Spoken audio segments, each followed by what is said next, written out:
नमस्कार मंडळी, कसे आहात सगळे? वंजारी सिस्टर्स अँड फॅमिली या चॅनलमध्ये आज संडे स्पेशल पाणीपुरीचा बेत आहे. मंडळी, पाणीपुरी हा सगळ्यांच्याचसाठी अतिशय जिव्हाळ्याचा विषय आहे. काही जणांना तर पाणीपुरीचं नाव जरी काढलं ना तरी लगेचच ती खाण्याची तलफ होते, हो ना? आमचं तसं काही नाहीये, पण कधी पाणीपुरी खाण्याची इच्छा झालीच तर ॲटलिस्ट निवांत शांतपणे बसून अनलिमिटेड पोटभर पाणीपुरी खाणं आणि एक पाणीपुरी छान चवीने खाणं हे मात्र आमच्या घरात प्रत्येकाला आवडतं. आणि हे गाड्यावर जाऊन करणं शक्य नाही. कारण एकतर तिथे भरपूर गर्दी असते आणि तुमची जी ऑर्डर असेल त्याप्रमाणे तुम्हाला प्लेट हातामध्ये दिली जाते. किंवा जर तुम्हाला एक पाणीपुरी खायची असेल तर तशा पद्धतीचे सुद्धा स्टॉल असतात, गाडे असतात. पण तिथे सुद्धा आपल्याला नंबरला थांबावं लागतं आणि ज्यावेळी आपला नंबर येईल त्यावेळेस आपल्या पदरात पाणीपुरी पडते. आणि हे सगळ्यांनाच माहिती आहे.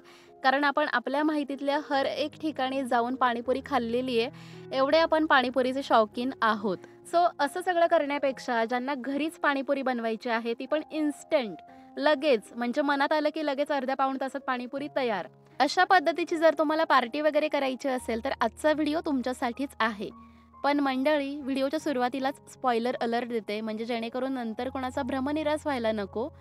तर हा इन्स्टंट पाणीपुरीचा व्हिडिओ आहे म्हणजे याच्यामध्ये अर्थातच मी पाणीपुरीच्या पुऱ्यांची रेसिपी दाखवलेली नाहीये. कारण इन्स्टंट पाणीपुरी ज्याला खायची आहे ते पुऱ्या घरी बनवत बसत नाहीत. ऑफकोर्स ते विकतच आणतात. कारण पाणीपुरीच्या पुऱ्या घरी बनवणं हे अतिशय वेळखाऊ आणि किचकट काम आहे. अतिशय शिस्तीने त्याचा डो बनवावा लागतो. खूप शिस्तीने त्याच्या पुऱ्या बनवाव्या लागतात. अतिशय टिप्स आणि ट्रिक्स तिथे फॉलो कराव्या लागतात. तेव्हा कुठे तुमच्या परफेक्ट पुऱ्या तयार होतात. पुऱ्यांची रेसिपी जर तुम्हाला पाहिजे असेल तर मी नक्की एखाद्या दिवशी शेअर करेन. तुम्ही मला तसं कमेंट सेक्शनमध्ये विचारू शकता. पण आत्ता जो व्हिडिओ आहे तो इन्स्टंट पाणीपुरीचा आहे. म्हणजे मनात आलं की लगेच पाणीपुरी बनवून खाता आली पाहिजे आपल्याला. ठीक आहे, म्हणजे अगदीच पारंपरिक पद्धतीने पुऱ्या बनवणं किंवा पाणी बनवणं हे असलं काहीही मी या व्हिडिओमध्ये दाखवलेलं नाहीये. आम्हाला पाणीपुरी खावीशी वाटली की आम्ही ती इन्स्टंट पद्धतीने कशी बनवतो घरगुती, स्वच्छ पाण्यापासून, ते मी या व्हिडिओमध्ये दाखवलंय. आणि रगडा जो पाणीपुरीच्या फिलिंगमध्ये आपण यूज करतो, तर तो रगडासुद्धा घरी कसा बनवायचा अगदी सोप्या पद्धतीने झटपट, हे सुद्धा मी व्हिडिओमध्ये दाखवलंय. व्हिडिओ अतिशय इंटरेस्टिंग आहे, नॉलेजेबलसुद्धा आहे. त्यामुळे शेवटपर्यंत बघत राहा. आणि मंडळी, जर तुम्ही चॅनलवर नवीन असाल, पहिल्यांदाच आपलं चॅनल बघत असाल तर चॅनलला सबस्क्राईब करा. आणि सबस्क्राईबच्या शेजारी जे बेल आयकॉन असतं ते क्लिक करून ऑलवरती क्लिक करून ठेवा. म्हणजे जेव्हा केव्हा माझा नवीन व्हिडिओ येईल सगळ्यात आधी त्याचं नोटिफिकेशन तुमच्या मोबाईलवर येईल. चला तर मंडळी, आता जास्त वेळ वाया न घालवता लगेचच आपण रेसिपीला सुरुवात करूयात. तर पाणीपुरीसाठी सगळ्यात महत्त्वाची गोष्ट असते ती म्हणजे रगडा. तर रगडा म्हणजेच फिलिंग. पाणीपुरीमध्ये आपण जी फिलिंग यूज करतो ती. तर रगडा जेवढा जास्त टेस्टी तयार होईल तेवढीच पाणीपुरी टेस्टी लागते. ठीक आहे. तर त्यासाठी 4 मध्यम आकाराचे बटाटे कुकरमधून छान उकडून घेतलेले आहेत. हे व्यवस्थित मऊसूत शिजले गेले पाहिजेत. ठीक आहे. तर आता आपण हे साईडला ठेवूयात. आणि या पातेल्यामध्ये आईने रात्रभर 1 कप पांढरे वाटाणे भिजत ठेवले होते. ठीक आहे. 1 कप म्हणजे तुम्ही अंदाजे पण घेऊ शकता, काही हरकत नाही आहे. याला काही असं फिक्स प्रमाण नसतं म्हणजे बटाटे एवढेच पाहिजेत, वाटाणा एवढाच पाहिजे. तुम्ही तुमच्या आवडीप्रमाणे याचं प्रमाण कमी जास्त करू शकता. तुम्हाला हवे तेवढे वाटाणे तुम्ही भिजत घालू शकता. तर बघू शकताय अशा पद्धतीने हे रात्रभर छान भिजले गेले आहेत. आता आपल्याला हे शिजवून घ्यायचे असतात. त्यामुळे हे सगळे आता आपण एका कुकरमध्ये ट्रान्सफर करतोय. सो फक्त वाटाणे घ्यायचे आहेत, याचं पाणी आपल्याला फेकून द्यायचं आहे. सो आता यामध्ये आपण वाटाणे शिजण्यासाठी थोडंसं पाणी ॲड करतोय. त्यामध्येच आपण चवीपुरतं मीठ ॲड करायचं आहे. आणि साधारणपणे पाव चमचा एवढी हळद आपण यामध्ये ॲड करतोय. ठीक आहे. आणि यासोबतच आपण यामध्ये ॲड करणार आहोत 1 पळी तेल. तर मंडळी, हे वाटाणे पूर्णपणे बुडून वरती 1 इंच पाणी शिल्लक राहील एवढं पाणी आपल्याला यामध्ये ॲड करायचं आहे. मला थोडंसं कमी वाटलं म्हणून मी थोडंसं एक्स्ट्रा ॲड केलेलं आहे, बघू शकताय. तर आता याचं झाकण व्यवस्थित लावा आणि याच्या 6 ते 7 शिट्ट्या आपल्याला करून घ्यायच्या आहेत. जनरली 4 ते 5 शिट्ट्यामध्ये सुद्धा हा वाटाणा छान शिजतो. पण जर रात्रभर भिजवून सुद्धा तो व्यवस्थित भिजला गेला नाही तर मात्र जास्त शिट्ट्या कराव्या लागतात. मॅक्झिमम 7 शिट्ट्या याच्यासाठी पुरेशा आहेत. तर बघताय अशा पद्धतीने एकदम मऊसूत गीर होईपर्यंत हा वाटाणा आपल्याला शिजवायचा आहे. तर बघा, आता जे बटाटे आपण उकडून घेतले होते ते आता हाताने मी छानपैकी मॅश करते आहे. तुम्ही पोटॅटो मॅशर पण इथे वापरू शकता. पण बटाटा एकदम छान मऊसूत शिजलाय त्यामुळे तो लगेचच बारीक होतोय, कुस्करला जातोय. सो बघू शकता हे व्यवस्थित कुस्करल्यानंतर आपण जो वाटाणा शिजवून घेतलाय तो सगळा यामध्ये ॲड करायचा आहे आणि सगळा ॲड केल्यानंतर पुन्हा एकदा हे छानपैकी एकजीव करून घ्यायचं आहे एकत्रितपणे. अशा पद्धतीने हे छानपैकी मिक्स करून झालं, की आपण यामध्ये ॲड करणार आहोत बारीक चिरलेला कांदा. तर जनरली कांदा वगैरे यूज करत नाहीत, पण ही माझी पद्धत आहे. कारण मला पाणीपुरीमध्ये थोडासा कांदा ॲड करायला आवडतो. तर हा कच्चा कांदा आहे, छानपैकी बारीक कट करून घेतलाय आपण. 2 मध्यम आकाराचे कांदे तुम्ही यामध्ये ॲड केले तरीही पुरेसे होतील. त्यानंतर यामध्येच मी ॲड करतीये साधारणपणे 1 टेबलस्पून एवढा चाट मसाला आणि चवीपुरतं मीठ. सो मीठ ॲड करताना थोडंसं जपूनच ॲड करा, कारण आपण वाटाणा शिजवताना सुद्धा त्यामध्ये मीठ ॲड केलं होतं आणि चाट मसाल्यामध्ये सुद्धा मीठ असतंच, ठीक आहे. त्यामुळे जर तुम्हाला गरज वाटली तर थोडंसं मीठ एक्स्ट्रा ॲड करा. आता यासोबतच यामध्ये आपण खूप सारी बारीक चिरलेली कोथिंबीर ॲड करतोय. कोथिंबिरीमुळे सुद्धा या रगड्याला एकदम छान फ्लेवर येतो. सो बघू शकताय, दिसतोय की नाही एकदम ठेल्यावर असतो तसा रगडा. अतिशय भन्नाट असा हा तयार झालेला आहे. तर चला, रगडा झालेला आहे. आता आपण पाणी बनवून घेऊयात. तर एका मोठ्या पातेल्यामध्ये मी 3 लिटर पाणी घेतलेलं आहे. तर आता हे 3 लिटरच का? कारण हे एवढं पाणी आपल्याला 200 पुऱ्यांना आरामात पुरतं आणि आज जो आपण रगडा बनवलेला आहे ना, जर माझ्या क्वांटिटीप्रमाणे तुम्ही बनवला तर तेवढा रगडा तुम्हाला 200 पुऱ्यांना आरामात पुरेल, ठीक आहे. म्हणजे जनरली आज जी रेसिपी आहे ना, ती 200 पाणीपुरींसाठी आहे. समजतंय? 200 प्लेट नाही बरं का, 200 पाणीपुरी म्हणतीये मी, फक्त पाणीपुरी. तर मंडळी आता यामध्येच आपण ॲड करतोय रेडीमेड पाणीपुरी चटणी. तर आत्तापर्यंत मी भरपूर पाणीपुरीच्या चटणी यूज केलेल्या आहेत, पण रुचिराची जी चव आहे ना, टेस्ट, ती मला कशातच जाणवली नाही. त्यामुळे मी हीच आता यूज करायला लागलेली आहे आणि मी अजिबात यांचं प्रमोशन करत नाही आहे. This is not a sponsored video.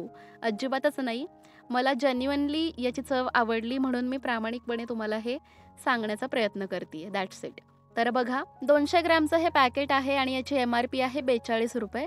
तर कुठल्याही किराणा दुकानामध्ये तुम्हाला हे इझिली मिळेल किंवा जर तुम्ही DMartमध्ये शोधलं तर तुम्हाला तिथे तर ऑफर मिळेल याच्यावरती चक्क.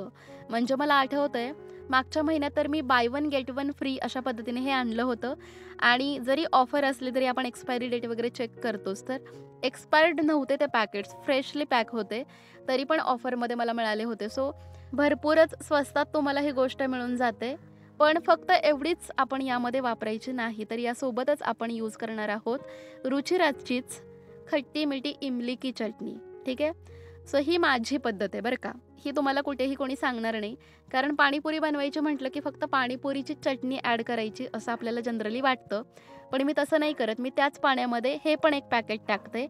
याच्यामुळे आपल्या पाण्याला जी चव येते ना, ती तुम्हाला कुठे गाड्यावर सुद्धा मिळणार नाही. तुम्हाला कुठल्या 5 स्टार हॉटेलमध्ये आजकाल पाणीपुरी मिळते ना, तिथे सुद्धा मिळणार नाही. मंडळी, इट इज लाइक हेवन. म्हणजे तुम्ही रुचिराची पाणीपुरी चटणी आणि ही खट्टी-मिठी इमली की चटणी दोन्ही एकत्रित करून पाणी बनवून बघा. तुम्हाला भरपूर आवडेल आणि तुम्ही फॅन होऊन जाल या पाणीपुरीचे. सो ही खट्टी-मिठी चटणी आहे. ते पॅकेट ₹35 मिळतं. 200 ग्रॅमचंच आहे. तर चला, आता या पाण्यामध्ये आपण हे दोन्ही पॅकेट्स मोकळे करून टाकूयात. आणि मंडळी, आपल्याकडे अजून एक गोष्ट करतात लोक. पाणीपुरी म्हटल्यानंतर असा समज झालेला आहे की गोड पाणी वेगळं बनवायचं, तिखट पाणी वेगळं बनवायचं. पण जनरली खाताना तर आपण ते दोन्ही एकत्रच करून खातो ना. काही जण तर काय करतात, बऱ्याच जणांना गोड पाणी जास्त आवडतं, त्यामुळे ते गोडच पाणी खात बसतात आणि तिखट अक्षरशः वाया जातं. म्हणजे मी आधी तशी बनवायचे. गोड वेगळं, तिखट वेगळं. पण आमच्या घरात ना तिखट पाणी तिखट लागतंय म्हणून सगळे गोडच खात बसायचे आणि तिखट पाणी मला अक्षरशः फेकून द्यावं लागायचं. कारण ते कोणी खात नाहीये आणि नंतर मग ते दोन्ही पाणी एकत्र करून त्याची चव एकदम बकवास लागायची. त्यामुळे मी जी पद्धत सांगतेय त्या पद्धतीने एकच पाणी बनवायचं, जे अतिशय चटपटीत असेल, जे अतिशय गोड असेल आणि ॲट द सेम टाईम तिखटसुद्धा असेल, झणझणीतसुद्धा असेल, ठीक आहे. सो ते अशा पद्धतीने तुम्ही बनवू शकता. तर बघा, हे छानपैकी मिक्स केल्यानंतर आता या पाण्याला थोडासा तिखट एक ठसका देण्यासाठी मी ॲड केलेल्या आहेत मिक्सरच्या भांड्यामध्ये काही मिरच्या. सो मिरच्या तुम्ही तुमच्या आवडीप्रमाणे घेऊ शकता. तुम्हाला किती झणझणीत पाणी हवं आहे त्यानुसार. जनरली 6 ते 7 मिरच्या तुम्ही इथे घ्यायला हरकत नाही 3 लिटर पाण्यासाठी, ठीक आहे. सो बघू शकता या अतिशय छोट्या-छोट्या लवंगी मिरच्या आहेत, ज्या खूप तिखट असतात. त्यामुळे मी थोड्याच घेतलेल्या आहेत, जास्त नाही. सो आता या मिरच्या आपण छानपैकी मिक्सरमधून बारीक करणार आहोत. तर त्या पटकन बारीक व्हाव्यात यासाठी यामध्ये थोडंसं मीठ ॲड केलेलं आहे आणि सोबतच थोडंसं पाणी ॲड करते, जेणेकरून याची छान पेस्ट पटकन तयार होईल. तर चला ही तयार केलेली पेस्ट आपण या पाण्यामध्ये लगेचच ॲड करूयात आणि बघू शकता या मिक्सरच्या भांड्यामध्ये आणि त्याच्या झाकणाला अजूनही मिरचीचं वाटण थोडंसं शिल्लक आहे. त्यामुळे ते आपण असं थोडंसं पाणी ॲड करून खंगळून यामध्ये ॲड करूयात. आपण जेवढ्या मिरच्या घेतलेल्या आहेत त्या सगळ्या याच्यामध्ये ॲड झाल्या पाहिजेत. वाया नाही घालवायच्या आपल्याला, त्यासाठीच हे सगळं. सो बघू शकता अशा पद्धतीने आपण हे सगळं मिरचीचं वाटण यामध्ये ॲड केलेलं आहे. आता आपलं पाणी छान झणझणीत तयार झालेलं आहे. पण जर तुम्ही हे टेस्ट केलं आणि तुम्हाला जर वाटलं की हे थोडंसं गोडीला कमी आहे, म्हणजे तुम्हाला अजून थोडंसं गोड पाहिजे असेल, तर तुम्ही यामध्ये गूळ ॲड करू शकता, ठीक आहे. सो तुमच्या आवडीप्रमाणे गूळ किती ॲड करायचं आहे पण तुमची चॉईस आहे. सो बघू शकता मी साधारणपणे अर्धा कप एवढा गूळ घेतला आहे चिरून. सो आता हा डायरेक्टली जर तुम्ही पाण्यामध्ये ॲड केला तर तो पटकन विरघळणार नाही, ठीक आहे. त्यासाठी यामध्ये थोडंसं पाणी ॲड करायचं आणि हे छानपैकी आपल्याला गरम करून घ्यायचं आहे, ठीक आहे. गरम केलं की हा गूळ पाण्यामध्ये लगेचच विरघळेल आणि त्यानंतर मग तुम्ही ते इझिली आपल्या पाण्यामध्ये पण छानपैकी एकजीव करू शकता, ठीक आहे. सो बघू शकता हे छानपैकी मी एकदा उकळी काढून आणलेलं आहे. पाण्यामध्ये गूळ चांगला विरघळलेला आहे. आता हे पाणी आपण आपल्या मेन पाणीपुरीच्या पाण्यामध्ये ॲड करूयात. बाय द वे आत्ता माझ्या लक्षात यायला लागलंय, पाणी, पाणी हा शब्द मी या व्हिडिओमध्ये किती वेळा यूज केलाय. बापरे! तर मंडळी असो, बघू शकताय हे पाणी आपलं तयार झालेलं आहे. आता यामध्ये मी साधारणपणे 1 टेबलस्पून एवढा चाट मसाला ॲड करते आणि त्यानंतर हे छानपैकी मिक्स करा. व्यवस्थित त्याची टेस्ट करून बघा. जर तुम्हाला असं वाटलं की यामध्ये मीठ कमी आहे, तर तुम्ही एक्स्ट्रा मीठ यामध्ये ॲड करू शकता. पण जपूनच ॲड करा. आधी चव घेऊन बघा, कारण यामध्ये विविध गोष्टींच्या मार्फत आपण ऑलरेडी मीठ ॲड केलेलं आहे. म्हणजे मिरच्या बारीक करत असताना त्यामध्ये मीठ होतं. त्यानंतर चाट मसाल्यामध्ये मीठ असतं आणि जो पाणीपुरी मसाला आपण रेडीमेड यूज केलेला आहे रुचिराचा, त्याच्यामध्ये पण मीठ असतं. सो चव घेऊन बघा आणि त्यानंतर गरज वाटली तर ॲड करा. अशा पद्धतीने आपलं मस्त चटपटीत, झणझणीत आणि जबरदस्त असं पाणीपुरीचं पाणी तयार आहे. तर चला आता पुऱ्या आपण असेंबल करायला घेऊयात. तर या ठिकाणी बघू शकता अशा पद्धतीच्या पाणीपुरीच्या पुऱ्या आमच्याकडे मिळतात. तर हे एक पॅकेट आहे साधारणपणे 30 रुपयांना मिळतं. काही ठिकाणी 35 रुपयांना सुद्धा मिळतं. सो याच्यामध्ये ना 50 पुऱ्या असतात, ठीक आहे. सो आता यावरून तुम्ही अंदाज लावू शकता की आपण किती स्वस्तात मस्त घर बसल्या पोटभर पाणीपुरी खाऊ शकतो, हो की नाही. तर बघू शकता अशा पद्धतीने हे पॅकेजिंग्स आहेत. सो आता आपण पटकन या सगळ्या पाणीपुरी असेंबल करूयात आणि त्याच्यावर ताव मारूयात बस. तर मंडळी बघू शकता ज्यावेळी आम्ही पाणीपुरी खायला बसतो घरी, त्यावेळी अशा पद्धतीचा मोठा थाळा किंवा ताट घेतो. त्याच्यामध्ये बसतील तेवढ्या पुऱ्या अशा पद्धतीने तोडून ॲड करतो आणि प्रत्येकामध्ये हा जो रगडा आपण बनवला आहे तो अशा पद्धतीने ॲड करतो. तर रगडासुद्धा काही काहींना कमी आवडतो, काही काहींना जास्त आवडतो. सो आपापल्या चॉईसप्रमाणे रगडा याच्यामध्ये भरायचा मस्तपैकी आणि त्याच्यावरती ना एकदम बारीक जी नायलॉन शेव असते ती ॲड करायची, कारण शेव ॲड केल्यामुळे अतिशय मस्त अशी टेस्ट येते.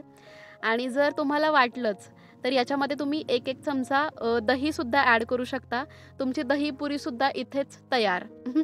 आणि हो, सगळ्यात महत्त्वाची गोष्ट राहिलीच की पाणीपुरी खायची म्हटल्यावर सुकी पुरी तर आलीच पाहिजे, राईट.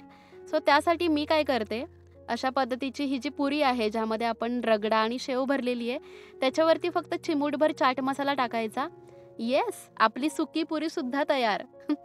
तर मंडळी हा होता आजचा अतिशय मस्त यम्मी टेस्टी व्हिडिओ. कशी वाटली तुम्हाला आजची ही रेसिपी? आवडली असेल तर व्हिडिओला लाईक करा, जास्तीत जास्त शेअर करा आणि अशा पद्धतीने पाणीपुरी नक्की बनवून बघा आणि मग मला कमेंटमध्ये सांगा की तुम्हाला ही पाणीपुरी आवडली की नाही. आणि असेच वेगवेगळे व्हिडिओज आपल्या चॅनलवर बघण्यासाठी चॅनलला सबस्क्राईब करा. सबस्क्राईबच्या शेजारी जे बेल आयकॉन आहे ते क्लिक करून ऑलवरती क्लिक करायला अजिबात विसरू नका, म्हणजे आमचा व्हिडिओ तुम्हाला अगदी वेळेवर बघता येईल. चला तर मंडळी, आम्ही आता भरपूर व्यस्त आहोत पाणीपुरी खाण्यामध्ये. निम्मं ताट संपत आलेलं आहे. आता हे ताट संपवून अजून दुसरं सुरू करायचं आहे आम्हाला. सो भेटूयात पुढच्या व्हिडिओमध्ये. तोपर्यंत bye bye, take care, stay happy.